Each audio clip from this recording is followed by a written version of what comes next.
de donner une chance aux négociations. Et regardez la réaction, ce revirement suscite l'euphorie sur les marchés. Les bourses sont en forte progression, plus de 5% à Paris. Même chose et même tendance à Francfort ou encore à Londres. Et c'est un soulagement aussi pour les entreprises françaises, même si 10% de taxes, là reste très important. C'est un premier pas qui rassure. Luc Bazizin avec Morgane Bouvier et Xavier Roman. Des produits cosmétiques fabriqués en France, vendus à hauteur de 20% aux États-Unis. On les retrouve sur des stars américaines, comme l'actrice Carrie Coon et Maya Hawke. De quoi ressentir une certaine fierté dans cet atelier de fabrication. Pour cette marque spécialisée dans les maquillages à base végétale, ce matin face à la volte-face sur les droits de douane, le soulagement l'emporte, mais il reste mêlé d'inquiétude pour la patronne de cette entreprise.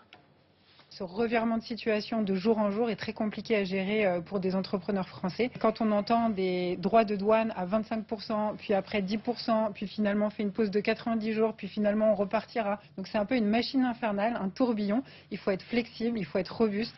Des droits de douane qui jouent au yo-yo et une stratégie qu'il faut savoir adapter. Alors pour contourner les taxes, des solutions sont déjà envisagées. Le plan d'action, voilà, ça va être de développer notre part de marché dans d'autres pays, de se diversifier. Et puis sur les États-Unis, on va aussi diluer les coûts, peut-être réduire tout ce qui va être coûts de communication, de marketing. L'industrie cosmétique française réalise les 2/3 de ses ventes à l'exportation, dont 3 milliards d'euros vers les États-Unis.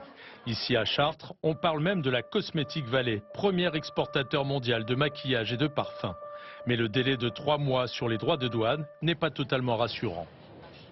Nous, quand on lance des projets, des investissements, c'est sur 1 an, 2 ans. Et là, on a à peine une visibilité sur 3 mois. Et est-ce qu'on se dit, voilà, est-ce qu'on lance quelque chose? Est-ce qu'on revoit nos tarifs ou pas? De son côté, la France importe aussi des produits cosmétiques américains, ce qui ouvre la voie à des représailles possibles sur ce secteur. À Toulouse, encore un immeuble